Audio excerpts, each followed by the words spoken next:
কপালে লেখন খণ্ডায় কে, বা ভাগ্যে যেটা লেখা আছে সেটা কিন্তু হবে। তথাপিও আমরা অনেকেই আছি কোনো না কোনো মারফত নিজের ভাগ্য জেনে সেটাকে বদলাতে চেষ্টা করি, বা ডেস্টিনিকে নিজের হাতে নেওয়ার চেষ্টা করি। সেটা যে কতটুকু ক্ষতিকারক হতে পারে আজকের দুটো ঘটনায় কিন্তু তার উপমা বলতেই পারেন। নমস্কার বন্ধুরা, কেমন আছেন আপনারা? আমি রুমকি। আজও ব্ল্যাক ম্যাজিক স্পেশাল বলতেই পারেন এপিসোড নিয়ে চলে এসেছি আপনাদের কাছে। অ্যান্ড এপিসোডটা কিন্তু মারাত্মক হতে চলেছে, শিক্ষণীয় তো বটে। কি করা উচিত এবং কি করা উচিত না সেটাও কিন্তু আমাদেরকে শিখিয়ে দেবে। তো যারা ভাবছেন এরকমই আমার সঙ্গে ঘটনা পাঠাবেন বা ঘটনা আছে আপনাদের কাছে এরকম ভাবে শেয়ার করতে চান, কি করে করবেন? করে দিতে পারেন আমাদের হোয়াটসঅ্যাপ নাম্বার 8011006740, নতুবা আমাদের মেইল আইডি কথায় গল্প @gmail.com, সেখানে, নতুবা আমাদের ফেসবুক এবং ইনস্টাগ্রাম হ্যান্ডেল কথায় গল্প ভূতরা স্টেশন নামে, সেখানেও পাঠিয়ে দিতে পারেন। রিকোয়েস্ট একটাই থাকে যে ঘটনাগুলো শুধুমাত্র যাতে আমাদের জন্য হয়, মানে কথায় গল্প ভূতরা স্টেশনের জন্য। আপনাদের যেমন সুবিধা, অসমীয়া, বাংলা, ইংলিশ, হিন্দি, আপনারা জাস্ট পাঠিয়ে দিন, আমি কনভার্ট করে নিয়ে আসবো। আর সময় নষ্ট না করে প্রথমে নিয়ে চলে যাব হলো নীলাদ্রি মল্লিক। নীলাদ্রি এই ঘটনাটা শেয়ার করেছে আমাদের সাথে, সেটা বলতেই পারেন কালেক্ট করা ঘটনা। নীলাদ্রি অ্যাকচুয়ালি ওর পিসুমণির যেখানে বিয়ে হয়েছে শ্বশুর বাড়িতে, পাড়ায় কিন্তু এই একটা মারাত্মক ঘটনা ঘটেছে আর কি। তো কি বলবো আর, সেটা হলো যে নীলাদ্রির সেই পিসুমণির পাড়ায় একটা মানে বনেদিক বলতে পারো, খুব মানে বড়লোক বাড়ি ছিল। তো পূজা পালি নিয়ে থাকতো, সবকিছু নিয়েই থাকতো, ঠিক আছে। কিন্তু ওদের মধ্যে না সেই আধুনিক বলবো না, মানে ওটাকে না গোড়ামিও বলা ঠিক না, মানে কিছু অন্ধবিশ্বাস বা কিছু ভয়ঙ্কর কুসংস্কার বা কিছু মানে কি বলবো ওটাকে, বর্বরতা ওদের মাথার মধ্যে মানে ভরা ছিল। সেটা হলো ওই যে পুত্র আর কন্যা সন্তানের মধ্যে ডিফারেন্সিয়েট করা, মানে ওনারা চাইতেন যে ওনাদের বাড়িতে পুত্র সন্তানই আসুক। পুত্র সন্তান হলে বিজনেস করবে, চাকরি করবে, বাইরে চাকরি করুক, যাই করুক, অর্থ আসবে। কন্যা সন্তান হলে তো উল্টা আরো যৌতুক দিয়ে বা নানান রকম ভাবে সাজিয়ে গুছিয়ে বিয়ে দিতে হবে। এরকম মানসিকতারও কিন্তু মানুষ আছে এখনো এই পৃথিবীতে। তো ওনাদের বাড়ির যে বড় বউ, ওনার নাম ছিল ছন্দা। তো ছন্দা বৌদি মানে পরপর 3বার মিসক্যারেজ হয়। প্রথমটা উনি ধরতে পারেননি, ঠাহর করতে পারেননি, হ্যাঁ। 4 নম্বর বার উনি বুঝতে পারলেন, মানে ওনার যখন প্রেগনেন্ট হতেন 2 মাস পরেই না ওনাকে ডাক্তারের কাছে নিয়ে যাওয়া হতো। এবং সত্যি কথা বলতে গেলে তখন অব্দি কমপ্লিকেশন না থাকলে কিন্তু পট করে অত আর্লি স্টেজে কিন্তু সোনোগ্রাফিটা করানো হয় না, হতো না। বাট সোনোগ্রাফি কিন্তু এই ছন্দা বৌদির ক্ষেত্রে 3বার করানো হয়েছিল এবং মিসক্যারেজ হয়ে গেছে। পরে যেটা উনি বুঝতে পারেন যে এবার কি করলেন, উনি যখন উনি বুঝতে পারলেন যে প্রেগনেন্ট, উনি 2 মাস পরে যে চেক আপটা হয় উনি কিন্তু করাতে চাইছিলেন না, হ্যাঁ। কারণ কোনো না কোনো মতে ওনার সন্দেহ হচ্ছিল যে মানে এই জিনিসটা কিন্তু মানে ওই সময় প্রচন্ড হয়তো নিউজ পেপারও এসে শুনেছো, এবং সেটা শুধু এক জায়গায় নয়, ভারতবর্ষের অনেক জায়গায় কিন্তু এই জিনিসটা পরে প্রমাণ করা হয়েছিল যে গর্ভস্থ শিশু বা ভ্রূণ ছেলে নামে সেটা কিন্তু আইডেন্টিফাই করে, এবং সেটা একটা মোটা অর্থের বিনিময়ে ডক্টররা কিন্তু সেটা বলে দিত। তো ছন্দা বৌদির যখন এটা ডাউট হয় যে ওই টাকার বিনিময়ে ওনারা গর্ভস্থ সন্তানটা যাচাই করেছেন, আর বুঝতেই পারছিলেন যে হয়তো কন্যা সন্তান ছিল, তাই পরে মিসক্যারেজ হলো, ডক্টর মেডিসিন দিয়েছে, কারণ ডক্টর বিশ্বাস করে মেডিসিন দিলে তুমি তো মেডিসিন খাবে। তো তখন না ওনার ডাউট হয়েছে, এবং শ্বশুর শাশুড়ি খুব তখন ইনসিস্ট করছে, চলো না একটু টেস্ট করাবো। বলি না, আমি টেস্ট করাবোই না, হ্যাঁ, এমনিও তো থাকেই না, এখন দেখা যাক না, এবার টেস্ট না করিয়ে কি হয়। এবার দেখি তো 3বারের বাড়িতে তো ওষুধ খেলাম, সবকিছু হলো, কিছুই তো বাঁচলো না আমার বাচ্চা। এবার দেখি তো কি হয়। তো হাজব্যান্ডও মানে মেন্টাল টর্চার, মানে দেখো ফিজিক্যাল টর্চার একরকমের টর্চার হয়, মেন্টাল টর্চারটা কিন্তু আরো বেশি খতরনাক হয়, তোমাকে শান্তিতে এক মুহূর্ত টিকতে দেবে না। মেন্টাল টর্চার শুরু করলো ওর হাজব্যান্ড, হ্যাঁ। তো কি হলো, টুকটাক মানে 5-6 মাস, তখন যেহেতু দেখছে যে গর্ভস্থ শিশুটা বড় হয়ে গেছে, 5 মাসে পেট বড় হয়ে যায়, আশেপাশের মানুষও জেনে গেছে, এখন ওরা বউ তো মানে আর সোনোগ্রাফি করতে যাচ্ছে না।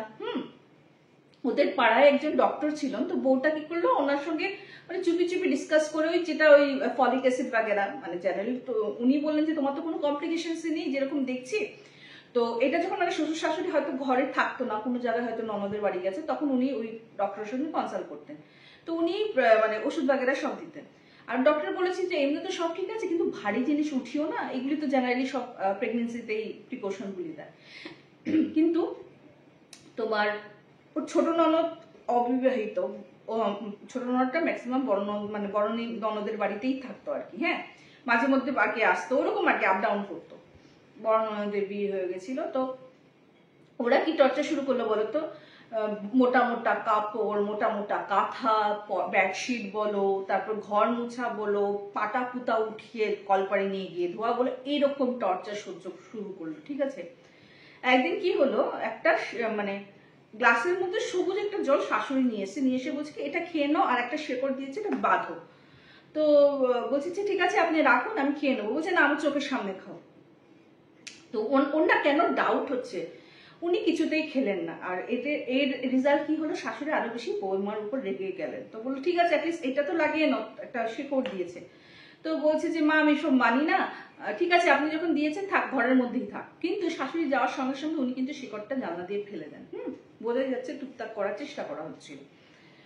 তো ওর আরো বেশি কনফার্ম হওয়া শুরু করলো যে মানে ওদের মানসিকতাটা যে কতটুকু ক্রুর। অ্যান্ড বুঝতেই পারছো তো 5 মাসের থেকে মেয়েটার উপর কিরকম টর্চার সহ্য করা শুরু হয়েছিল, সকাল থেকে রাত্র অবধি। আচ্ছা, এই ক্ষেত্রে বলবো এই ছন্দাবতী কিন্তু ওর মা বাবাকে সব কথা জানাতো না, কারণ ওরা না অত বেশি ফিনান্সিয়ালি স্ট্রং ছিল না। ছন্দাবতীর কিন্তু আরো বোন ছিল, কারণ ওনার একটাই কথা শুনতে হতো সবসময়, পাড়ার প্রতিবেশী কি হোক মানে যাই হোক, বলছে যে এক মেয়ে বিয়ে দেওয়ার পর যদি ঘরে চলে আসে বা মেয়ের যদি কোনো রকমের মানে সমস্যা হয়, তখন মানে শ্বশুর বাড়িতে কেউ আঙ্গুল উঠায় না, উঠায় সেই মেয়েটার দিকে। তো পরে বোনদের বিয়েরও প্রবলেম হতে পারে। তো এরকম করে না ও চুপচাপই থাকতো, মা বাবাকেও কিছু বলেনি। বাট এত টর্চার সহ্য হয়েছে না, ওর কি হয়েছে, এখানে আমরা 9 মান্থসে জানি একটা 36 উইকসের পর ডেলিভারি হয়, ওনার কিন্তু 32 উইকসেই ওনার মানে 8 মাস আর কি, 8 মাসে লেবার পেইন শুরু হয়েছে, তোমার জল ভেঙে যায়, এবং মানে বুঝতেই পারছো পরে নার্সিংহোমে নিয়ে যাওয়ার পর ওর কিন্তু কন্যা সন্তান একটা জন্ম হয়, হ্যাঁ। কিন্তু বুঝতে পারছো তো, মার যখন এত তো শারীরিক কষ্ট হয়েছে, খেতে ভালো করে পায়নি, ওই বাচ্চাটার শারীরিক অবস্থা কেমন হবে। তো দেওয়ার সঙ্গে সঙ্গে ওনাকে নিওনাটোলজিস্ট যে দেখছিলেন, উনি একটা মানে বাচ্চাদের যে মানে তোমার ইউনিটগুলি থাকে না, যেখানে কেয়ার করা হয়, কেয়ার ইউনিটগুলি, ওখানে ওকে রাখা হয়। তো যেমন বড়দের আইসিইউ, তোমার বাচ্চাদের জন্য একটা পার্টিকুলার টার্ম আছে, আমার ঠিক মনে নেই। তো ওই জায়গায় রাখা হয়েছে, হ্যাঁ। তো যাই হোক, বাচ্চাটা অনেকটা মানে ধরো কিওর হয়ে এসছে। তো ডক্টর বলেছে তুমি একটু সাবধানে রেখো, হ্যাঁ, বাচ্চাটাকে, মানে খাওয়া পোষণ, মনে হচ্ছে যে তুমি হয়তো প্রেগনেন্সিতে খেতে পারোনি বা যাই হোক, বাচ্চাটা কিন্তু প্রচন্ড দুর্বল, ওর খাওয়া দাওয়া ঠিক করবে।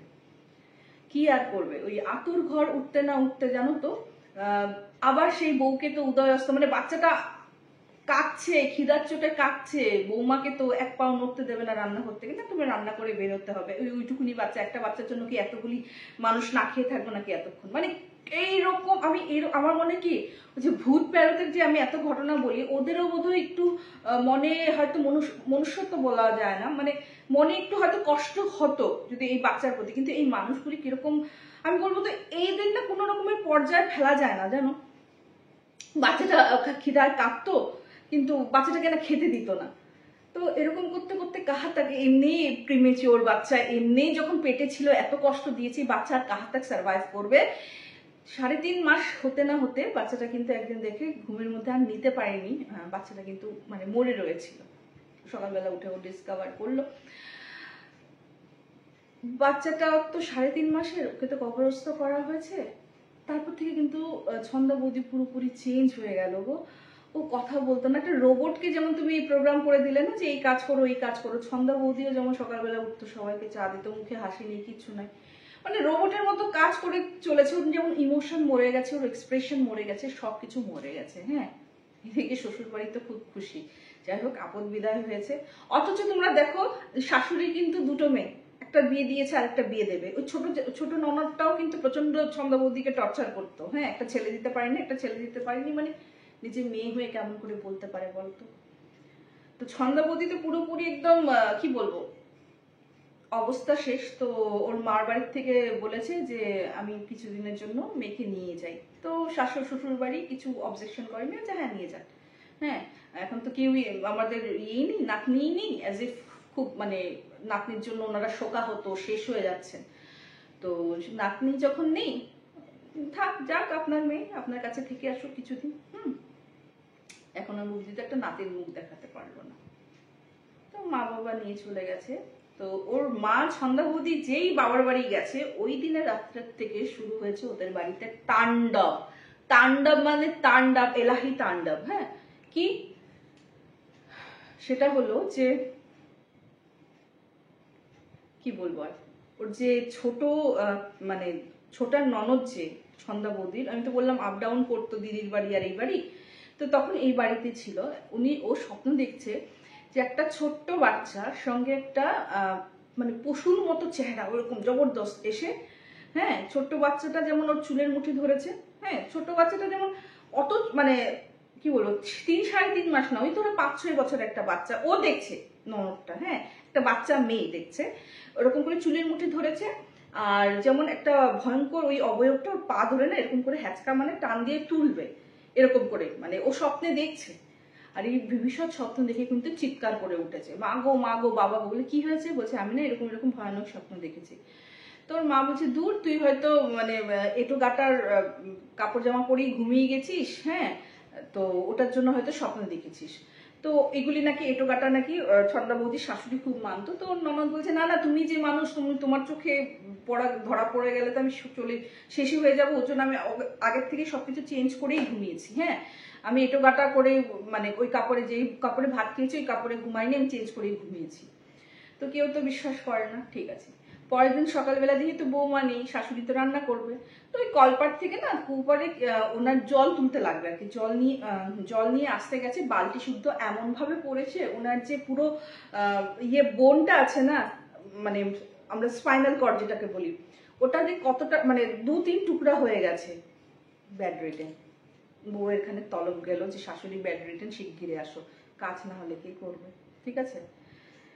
তো বউকে নিয়ে আসবে, ওই দিন নিয়ে আসার পর তো ছেলে তো শাশুড়ি মাকে তো হসপিটালে কিছুদিন রাখার পর তো ঘরে দেবে। ছেলে গেছে মায়ের সঙ্গে সেবা করার জন্য, মায়ের এখানে প্রাইভেট কেবিনে নেওয়া হয়েছিল, তো ওখানে তো আরেকটা ভিজিটার্সদের জন্য একটা ইয়ে থাকে, তোমার অ্যালটমেন্ট করা থাকে, একটা ছোট্ট ব্যাগ।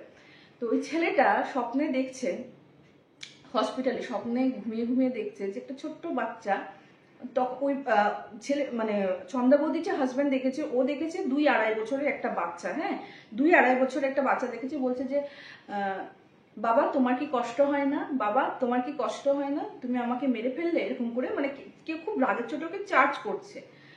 আর উনি না যেমন বোবায় ধরে হু করতে করতে করতে করতে, ওর মা তো একদম বুঝতেই পারছো, ওনাকে তো পেন কিলার দিয়ে ঘুম পাড়িয়ে মানে ইঞ্জেকশন দিয়ে ঘুম পাড়িয়ে রাখা হয়েছে। নার্স এসে ওনাকে উঠিয়েছে, বলছে কি হয়েছে আপনার, আপনি কি হয়েছে আপনার? তো বলছে না আমার বোধহয় বোবায় ধরেছে। তো অ্যাকর্ডিং টু মেডিকেল টার্ম তো ওটাকে স্লিপ প্যারালাইসিস যেটা বলি আমরা, হ্যাঁ। তো বলছে এটা কিছু না, হয়তো ওরকম হয়ে গেছে, আপনি একটু জল টল খেয়ে তারপরে ঘুমান। শ্বশুর মশাইয়েরও কিন্তু মানে অবস্থা খুব খারাপ, ঠিক আছে। শ্বশুর মশাইকে ভাত বেড়ে দিয়েছে, তখন তো আমি বললাম ছন্দাবতী চলে এসে ভাত বেড়ে দিয়েছে। শ্বশুর মশাই যেমন শান্তি মতো খেতে পারছেন না, ডালে মনে হচ্ছে প্রচন্ড লবণ কাটা, নুন কাটা যেটাকে বলি আমরা, নুনে ভরপুর, হ্যাঁ।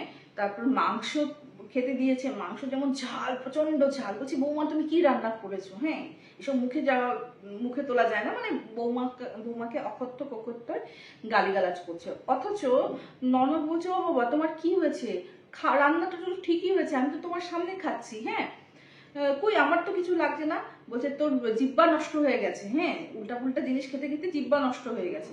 বলে উনি তো খাওয়া খেলেন না, খাওয়া না খেয়ে উনি বেসিনে যাবেন হাতটা ধুতে, ওখানে চিটপাটাং হয়েছে, ওখানে উনি পড়ে গেছেন, পড়ে হাত পা মানে তোমার মোচকেছে। তো কষ্ট মষ্ট করে বউ এবং ননদ দুজন মিলে, বৌদি এবং ননদ মিলে শ্বশুর মশাইকে বিছনায় মানে উঠিয়েছেন। তো দেখলেন যে মানে পার্শ্ববর্তী যে ডক্টর ছিলেন, মানে ওনার যে ফ্যামিলি ফিজিশিয়ান ছিলেন, ওনাকে ডাকা হলো, বললো না ফ্র্যাকচার কিছু হয়নি, তো মেডিসিন বাগেরা দিল।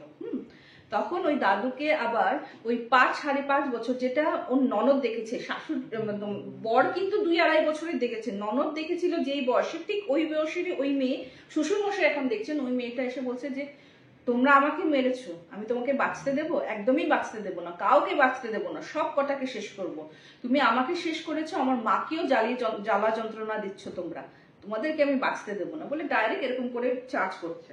তো উনি তো চিৎকার করে উঠেছে, উঠার পর মানে বলছে যে এখানে কোনো হাওয়া লেগেছে। হ্যাঁ, আমি কালকেই ওনার চেনা পরিচিত একজন আছেন তন্ত্র সাধক, ওনাকে ডাক দেবো। হ্যাঁ, তো পরের দিন সকালবেলা তন্ত্র সাধককে ডেকে নিয়ে আসলো। আসার পর তো বললো এরকম এরকম আমার ওয়াইফ পড়ে গেছে, এরকম ফ্র্যাকচার, আমার মেয়েটা এরকম করে স্বপ্ন দেখেছে, আবার ছেলেও ফোন করে জানিয়েছে যে ও স্লিপ প্যারালাইসিস হয়ে গেছিল, এরকম স্বপ্ন দেখেছে, ওনার তো এই অবস্থা শ্বশুরের। তখন তান্ত্রিক না একটু একটু ম্লান হেসে বললো যে কর্মের ফল আরেকটা আছে না, ধর্মের কল বাতাসে নড়ে, আর কর্মের ফল তো তোমাদের পেতেই হবে। তোমরা কি করেছো বাচ্চা মেয়েটাকে? বলছে না আমরা তো কিছু করিনি, আমরা তো ওকে মারিনি। হ্যাঁ, বলছে দেখো গলা টিপে মেরে ফেলা বা বিষ দিয়ে মেরে ফেলাটাও মেরে ফেলা নয়। মানুষের অনেক রকমের, মানুষ তো খুব দুষ্ট বুদ্ধি সম্পন্ন, অনেক রকমের ক্রিয়াকলাপ কিন্তু করতে পারে। আর ও যে রেগে রয়েছে তোমাদের কৃতকর্মের ফলে, সে প্রচন্ড রেগে রয়েছে, আমি সেটা বুঝতে পারছি। তোমাদের ঘরে ঢোকার পর সে নিষ্প্রাণ, সে তো ছিল না, একদম পুরো নিষ্পাপ একটা ফুল ছিল, সেটাকে তোমরা কিভাবে মেরেছো, কিভাবে অত্যাচার করেছো, দিনের পর দিন ওর মাকে অত্যাচার করেছিলে এবং করে যাচ্ছ। তান্ত্রিক নাকি নিজেই গড় করে বলছেন। হ্যাঁ, তো শ্বশুরমশাই তো মানে নিজের দোষটা কে আর করতে চায়, উনি তো চুপ করে গেছেন। হ্যাঁ, তখন বলছে যে শুধু তো ওই বাচ্চার আত্মা নাই, তো তোমরা তো আরেকজনকে চালান করেছিলে, তোমার এই নাতনি মানে এই যে গেছে নাতনিকে মারার জন্য, সেও তো তোমাদের ঘরে রয়ে গেছে, তোমাদের বাড়িতে রয়ে গেছে, এবং সে এমনই মানে থাকতে থাকতে ওর মানে এতটাই পোশাচিক মানে ওর উগ্রতা বেড়ে গেছে না, হার্ম তো ও করা শুরু করেছে, কিন্তু আলটিমেটলি ওরা দুজন মিলেই তোমাদেরকে সবাইকে শেষ করে দেবে। তখন শ্বশুরমশাই বললেন যে কি করা যায়, ভুল তো হয়ে গেছে, ভুলটাকে তো শুধরাতে হবে। তো বলছে যে ঠিক আছে, ওদের মানে আত্মার মুক্তি কামনা তো করতে হবে, এবং আমি বলবো কোনো একটা যেটা চালনা করা হয়েছে কোন জায়গায় আছে ওই জায়গা থেকে কিন্তু জিনিসটা নিয়ে আসতে হবে এবং ওটাকে ডিস্ট্রয় করতে হবে। তো উনি যখন ওনার রিচুয়ালস করতে বসলেন, তো প্রথমে তো বাচ্চাটার নামে উনি আহুতি দিলেন, ওনাকে বাচ্চাটাকে মানে আরেকটা স্তরে পৌঁছানোর জন্য হেল্প করলেন। অ্যান্ড যে পৈশাচিক, উনি বললেন যে তোর বৌমার যে জানলাটার নিচে যে জঙ্গল আছে ওইটার মধ্যে একটা শেকড় আছে, সেই শেকড়টা নিয়ে। তো অনেক খোঁজাখুঁজির পরে কিন্তু উনি তো বলে দিয়েছিলেন পার্টিকুলার জায়গাটা, শেকড়টা কিন্তু নিয়ে আসা হয়েছে। তখন শেকড়টাকে দেখে বলছে যে এটা তো তোরা চালান করেছিলি না, তোর বৌমার উপর প্রেত চালনা করেছিলি, তাই না? এটা বেঁধে যাতে তোর বৌমার গর্ভস্থ শিশুটা শেষ হয়ে যায়, কিন্তু তোর বৌমা তো পড়েনি, এটাও ফেলে দিয়েছিল ওইখানে। তো আর ও যেহেতু পড়েনি, ওর গায়ে সংস্পর্শে আসতে পারেনি, মানে এটা তোমার একটা টাইমিংস আছে, 48 আওয়ার্স বেঁধে রাখতে হবে, তাহলে গিয়ে প্রেতটা কাজ করবে। কিন্তু ও তো ফেলে দিয়েছিল, কিন্তু ওটা তো বাড়ির চত্বরে রয়েছিল, ওটাও কিন্তু প্রচন্ড উগ্র হয়ে ডিস্ট্রয় করা শুরু করেছিল। মানে ওনার শাশুড়ি মাকে নাকি এটাই ফেলেছিল, যেহেতু শাশুড়ি মা নিয়ে এসেছিল এটাকে। তো যাই হোক, অনেক রকমের ঠিয়ে করার পর তখন বলছে যে দেখ অনেক তো পাপ করেছিস। তান্ত্রিক দেখো, তন্ত্র সাধকরাই যে শুধু ব্ল্যাক ম্যাজিক করে খারাপ করে তা তো না, কিছু কিছু ভালো সাধকরাও আছে, যেমন উনি তো বলেছে তুই তোরা তো অনেক পাপ করেছিস, দেখ এখন বউটাকে অত জ্বালাস না, বউটার কেয়ার কর, বউটার দেখভাল কর, তাহলে হয়তো তোদের একটু হলেও প্রায়শ্চিত্ত হতে পারে। আর একটা কথা শোন, ছেলে মেয়ে যাই হোক এটা তো ভগবানের দান, এটার মধ্যে কিন্তু কারো কোনো কিছু হাত নেই, তো এরকম করে আর ফিরাস না। কি ঠিক আছে, আর কোনোদিনও হয়তো নাতির মুখ নাই দেখতে পারলি, তখন কি করবি তোরা? তো অনেক রকমের অনেক কিছু বলে ঠলে তান্ত্রিক বলে ওরা ভুল বুঝতে পেরেছে শ্বশুর মশাই। তো শাশুড়ি মাকেও তো নিয়ে এসছে, ওনার তো পুরো কোমর ভাঙা, যেহেতু বয়স হয়েছে ওনার তো রিকভার করতে বেশ অনেকখানি টাইম লাগবে। তো যখন শ্বশুরমশাই সবকিছু খুলে বললো, হ্যাঁ বুঝতে পারলো, এখন সেটা গিল্টের জন্য না ভয়ের জন্য ঠিক বলা যায় না, তারপর নাকি ওরা অনেকটা শুধরে ছিল। কিন্তু সন্ধ্যা বৌদির ঘরে কিন্তু আবার প্রায় দীর্ঘ 6 বছর ওদের অপেক্ষা করতে হয়েছিল, তারপর নাকি কন্যা সন্তান না, এবার কিন্তু পুত্র সন্তানই এসেছিল। যদিও এবার ওদের কোনো রকমের মানে করেনি, এবার খালি বলছিল একজন এসে যাক। তো এই ছিল একটা ঘটনা যেটা আমাকে পাঠিয়েছে নীলাদ্রি মল্লিক। ঠিক আমরা বলি না যে এখন হয়তো ওই মানসিকতার লোক নেই, কিন্তু এই যে ঘটনায় প্রুফ করে দিল মানুষের মানসিকতা হয়তো সবার না থাকলেও কিছু কিছু ক্ষেত্রে কিন্তু মানসিকতাটা রয়ে গেছে, যেটা ভাবলে যেটার বিষয় ভাবলে আজও কিন্তু রক্ত গরম হয়ে যায়, মাথা গরম হয়ে যায়, রাগ উঠে। সত্যি বলছি, এসব মানুষকে তো মানুষ বলাটা হয়তো উচিত না। তোমাদের কি মত? কমেন্ট সেকশনে কমেন্ট করো, কারণ তোমাদের কমেন্ট আমার জন্য সত্যি খুবই দরকারি। বোঝা যায় যে তোমাদের মানসিকতা, মানে তোমরা এই ব্যাপারটা কিভাবে নিচ্ছ, তোমরা কি ভাবছো এই ব্যাপারটা, মানে সত্যি রাগ ওঠে কিনা, আমার মতে কি তোমরা একমত কিনা। তো রিকোয়েস্ট করবো কমেন্ট করে দাও, আর যারা নতুন দেখছো প্লিজ সাবস্ক্রাইব করতে ভুলো না। এখানে প্রতি শুক্রবার, রবিবার এবং মঙ্গলবার দুপুরবেলা চলে আসে এপিসোড, ঘটনা পাঠাতে থাকো। আর যেদিন আমি লাইভে আসি, শনিবার দিন জেনারেলি লাইভে আসি, তাহলে সানডের এপিসোডটা আসে না। তো চলো নেক্সট চলে যাব হলো পিয়ালি চৌধুরী পাঠিয়েছে। অ্যাকচুয়ালি পিয়ালি, এই দুটোই কিন্তু ওয়েস্ট বেঙ্গলের ঘটনা, হ্যাঁ, নীলাদ্রি বলে ও ওয়েস্ট বেঙ্গল থেকেই পাঠিয়েছিল। পিয়ালি চৌধুরীও কিন্তু ওয়েস্ট বেঙ্গলের বাসিন্দা, ঠিক আছে, কোন জায়গা বলেনি, কারণ এই ওর বাবা যেই মিলে কাজ করতো, মিলের মালিকের সঙ্গেই কিন্তু ঘটনা ঘটেছে, এবং সেই মিল কিন্তু এখন পুরোপুরি দস্তুর মতো বন্ধ, মানে বলতে পারো জাং লেগে গেছে, ওইরকম টাইপের কারখানা আর কি। হ্যাঁ, তো অ্যাকচুয়ালি কি হয়েছে, তখন আর কি পিয়ালির বাবা কাজ করতেন ওই ইয়েতে, তো কানা ঘুষে এই কথাটা শুনেছিল। তো পিয়ালির যে মানে বাবা যেই ফ্যাক্টরিতে কাজ করতেন, এটা মানে অনেক পুরোনো আর কি, মানে বাবা দাদু স্টার্ট করেছিল, তারপর বাবা, এখন ছেলের আন্ডারে। হ্যাঁ, তো ছেলে একটা মেয়েকে খুব ভালোবাসতো, সে মধ্যবিত্ত ঘরেরই ছিল এবং বিয়ে করেছে। বিয়ে করার পর মানে একটা দুটো বাচ্চা হয়েছে। হ্যাঁ, এখন জেনারেলি দেখো, মেয়েরা যখন মা হয়ে যায় না, তখন তো দেখো আমরা স্ত্রী, যেমন একদম স্ত্রী যখন থাকিস তখন আমাদের রেসপন্সিবিলিটি বলো, আমাদের কার্যকর্ম একটু ডিফারেন্ট হয়, কিন্তু যখন মা হয়ে যায়, তাও দুটো সন্তানের মা, আমাদের শুধু হাজবেন্ডের প্রতি না, আমাদের কিন্তু সন্তানের প্রতিও অনেক দায়িত্ব পালতে হয়, কিন্তু টাইমটা তো সে একই থাকে 24 ঘন্টা, তাই না? তো একটু কাটছেদ তো করতেই হয়, প্লাস শ্বশুর শাশুড়ি থাকলে ওদেরও দেখভাল করতে হয়। তো আলটিমেটলি উনি না ওনার হাজবেন্ডকে ওরকম ভাবে সময় দিতে পারতেন না, অথচ ভদ্রমহিলা রাত্রেবেলা, মানে দিনের বেলা তো সব টেক কেয়ার করতেন বাচ্চাদের, ইয়েদের, ইভেন রাত্রেবেলা হয়তো ছোট বাচ্চাটার কিছু ঘুমোতে পারছে না বা কোনো অসুবিধা হচ্ছে, ভদ্রমহিলা কিন্তু জেগে থাকতেন। ছোট বাচ্চাটা তখন মাত্র 1.5 কি 2 বছর বয়স হবে, তখন আর কি ইনসিডেন্টটা হয়েছে। তো আস্তে আস্তে এই ভদ্রলোক না, তো ওনাদের যে ফ্যাক্টরিতে একজন মানে ওনার একজন মানে ক্লার্ক ছিলেন, যে মহিলা ছিলেন, ওনার প্রতি আসক্ত হওয়া শুরু করলেন, এবং আসক্ত হতে হতে বেশ বেশিভাবেই হয়ে গেলেন। এখন একটা ওয়াইফ জানো তো, হয়তো ইনস্টিংক্টিভ বলো বা সিক্স সেন্সি বলো, আমরা ওয়াইফরা বোধহয় সবকিছু বুঝতে পারি, হাজবেন্ড না বলো ওদের মানে তুমি ওদের অ্যাক্টিভিটিতে বলো, ওদের জেস্চারে বলো, ওদের এক্সপ্রেশন, আমরা কিন্তু অনেক কিছু বুঝতে পারি, যেটা একদমই মানে এই বসের বউ যে অনু নাম দিয়ে দিয়ে অনু বুঝতে পারছিলেন, এবং হাজবেন্ডকে জিজ্ঞাসা করছিলেন, আচ্ছা আমার ছাড়াও কি তোমার লাইফে কেউ আছে? তো প্রথমে তো না করেছিল, তারপর নাকি খুললাম খুল্লা, তখন মানে উনি কিন্তু ড্রিঙ্কও করা শুরু করে দিয়েছিলেন, খুললাম খুল্লা বলেছে, হ্যাঁ আছে, থাকতেই পারে, তুমি তো তোমার সংসার নিয়ে ব্যস্ত, আমাকে কি আমার কি মনোরঞ্জন করবে? তো হাজার হোক, একটা ওয়াইফের জন্য এর থেকে বড় ইনসাল্ট আমার মনে হয় না কিছু আছে। তো একদিন ওই ছোট ছেলেটার 2 বছরের বার্থডে ছিল। হ্যাঁ, তো ওই মেয়েটাকেও ডেকেছে অনুর হাজব্যান্ড, মানে বস আর কি, পিয়ালির বাবার বসের কথা বলছি, ডেকেছেন। ডেকে জানো তো সবার সামনে মেয়েটাকে এক্সট্রা অ্যাটেনশন দেওয়া শুরু করলো। হ্যাঁ, পারলে ওর মুখে যদি এঁটো লেগে যায় ন্যাপকিন দিয়ে মুছানো শুরু করলো, যেটা অ্যাজ এ ওয়াইফ তো অনুর দৃষ্টকটু লাগছিল। নট অনলি দ্যাট, ওখানে যে চারিপাশে রিলেটিভ বলো সবাই, মানে আরো যে অফিস স্টাফ ছিলেন সবাই না গুনগুন ফিস করছিলেন। তো ওইখানেরই একজন স্টাফ এসে মানে অন্যকে বললেন যে ম্যাম আপনি বলবেন না স্যারকে, হয়তো আমার চাকরিটাই চলে যাবে, কিন্তু আপনি যেটা দেখছেন এটা তো আমরা অফিসে সবসময় দেখি, আমরা বলতে পারি না আপনাকে, বলতে পারিনি আপনাকে ভয়ে ভয়ে, কিন্তু এখন যেটা দেখলাম যে আপনার অবস্থা দেখে আমি বলতে বাধ্য হচ্ছি, আপনাকে রিকোয়েস্ট করবো প্লিজ স্যারকে বলবেন না, তাহলে কিন্তু আমার চাকরিটা যাবে। তখন উনি বললেন যে না না আমি বলবো না, কিন্তু ভাই বুঝতে তো আমিও পারছিলাম কিছু একটা আছে, কিন্তু কে সেটা ধরতে পারছিলাম না, কার সঙ্গে ওর রিলেশন সেটা ধরতে পারছিলাম না। ও তো আমাকে খুললা বলে যে হ্যাঁ রিলেশন আছে ওর। তো এই সময় আমি তো বললাম রিলেটিভও এসেছিল, অনুর ফ্যামিলির দিকেও রিলেটিভ এসেছিল, ওর একজন মামি এসে অনুকে বলছে যে অনু তুই কালকে সকালে আমাকে একটা ফোন করিস তো, তোকে নিয়ে না কালকে আমি একটা জায়গায় যাব। হ্যাঁ, বলছে কি মামি কোন জায়গায় যাবো? বলছে তুই কালকে ফোন করিস না, সবার এই মাহলে আমি তোর সঙ্গে আর বেশি ডিটেলসে কিছু বললাম না।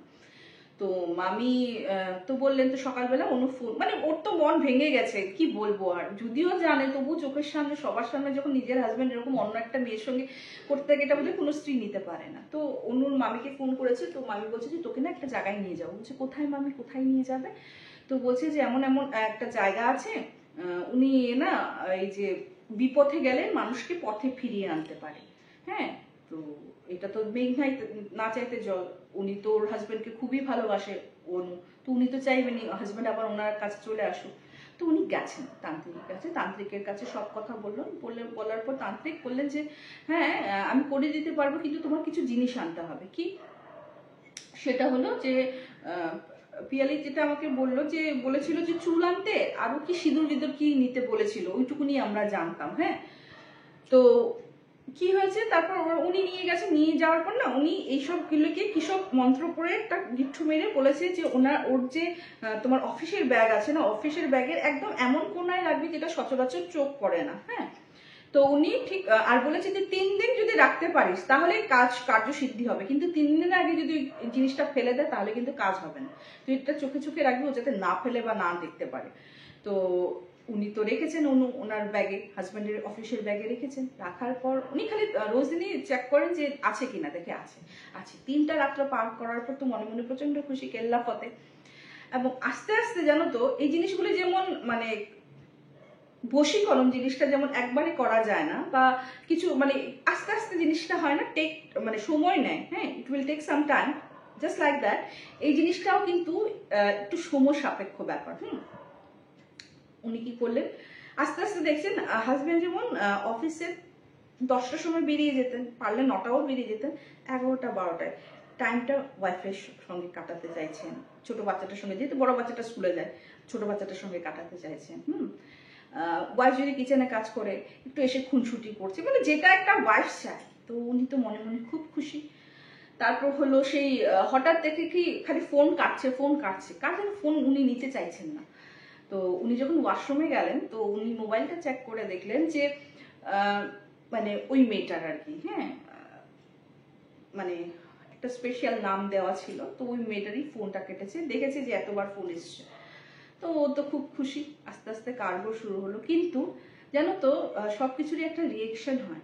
এই জিনিসটা আস্তে আস্তে ভদ্রলোক মানে বসের, অনুর হাজব্যান্ডের কিন্তু মেন্টাল কন্ডিশনটা হ্যাম্পার করা শুরু করলো, ওনার পাগলপানের দড়া পড়তে শুরু করলো। প্রথমে কি হয়েছে, অনুর সঙ্গে থাকতে থাকতো তো অনুকে যেমন মানে রান্না করতেও দিত না, মানে সবসময় কাছে, এটা তো পসিবল না সবসময় ওর কাছে থাকবে। হ্যাঁ, না উনি যদি ওনার কাছে না বসতো রেগে যেত। হ্যাঁ, তো ওনাকে বোঝালেও বুঝতো না। তারপর আস্তে আস্তে না হঠাৎ অনু দেখলো যে ওনার হাজব্যান্ড চান করে আসার পর বাথরুমে চুল, আর চুল যেমন আধা হলো এবং আস্তে আস্তে ওটা টাক পড়া শুরু করলো জানো। তো এইসব হওয়া শুরু করলো, বাট স্টিল চলো আমি তো ওকে ভালোবেসেছি, ও যেরকমই রূপ থাকুক, এটা মনে মনে উনি বলছেন আর কি, ভাবছেন আর কি।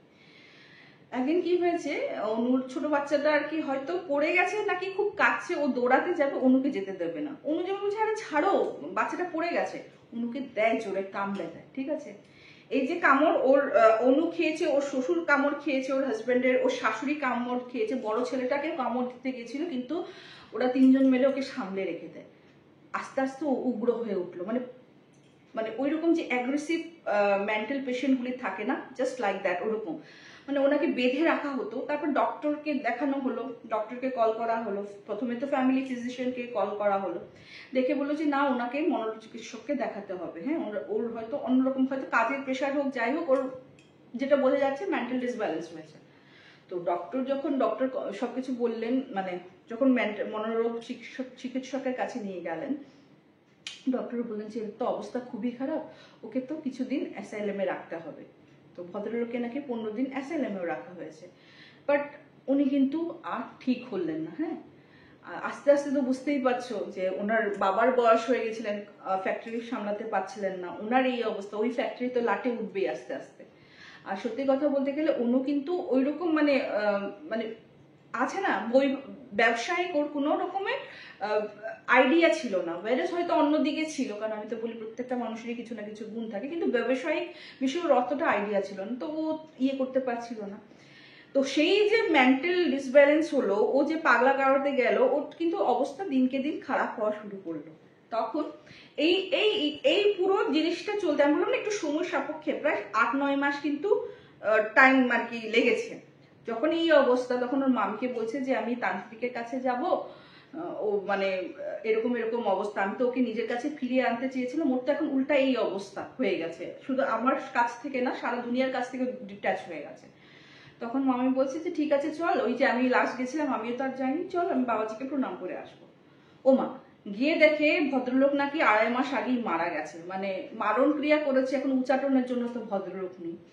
তো উনি যে ক্রিয়াটা করে গেছেন না, তারপর দেখো সবাই তো অথেন্টিক নয়, আমি বারবারই বলি, খুব কমই আছে, সব তো তোমরা মানে পয়সার খেলার জন্যই মেতেও থাকে না। তো অনেককে দেখিয়েছে কিন্তু হয়নি ঠিক, মানে লাস্ট পিয়ালি বললো যে আমি যতদূর জানি এখনো কিন্তু উনি অ্যাসাইলেমেই আছে।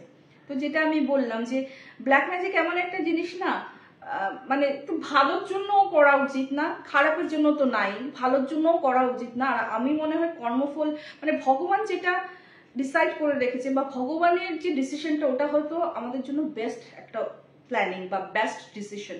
ওনার উপর বিশ্বাস রেখে হয়তো আমাদের এগোনো উচিত, না হলে দেখো ভালো করতে গিয়ে হিতে বিপরীত হতে পারে। সো কেয়ারফুল হয়ে যাও, ভালো করার দরকার নেই, মানে কোনো জোর জবরদস্তি কোনো কাজ নিজের হাসিল করার জন্য এসব রাস্তায় হাঁটাই উচিত না। তো এই ছিল দুটো ঘটনা, কেমন লাগলো প্লিজ জানাতে ভুলো না। এইভাবে পাশে থাকো, এইভাবেই ভালোবাসতে থাকো, শেয়ার করতে ভুলো না, সকলের সঙ্গে শেয়ার করা একান্ত প্রয়োজন, খুবই দরকার, শেয়ার করলেই তো আরো নতুন নতুন ঘটনা পাবো। এবং জীবনের 1001 গল্প দেখছো তো, যেখানে তোমাদের জীবনের কিছু কিছু ঘটনা তোমরা তুলে ধরো আমার কাছে এবং আমি নিয়ে আসি এই সোশ্যাল মিডিয়া প্ল্যাটফর্মে। তো চলো দুটো চ্যানেলই দেখো, দুটো চ্যানেলটাকেই শেয়ার করো। আজকে এপিসোড বন্ধুগণ আমি এখানেই শেষ করছি, খুব তাড়াতাড়ি দেখা হবে, till then bye bye, see you soon, নমস্কার।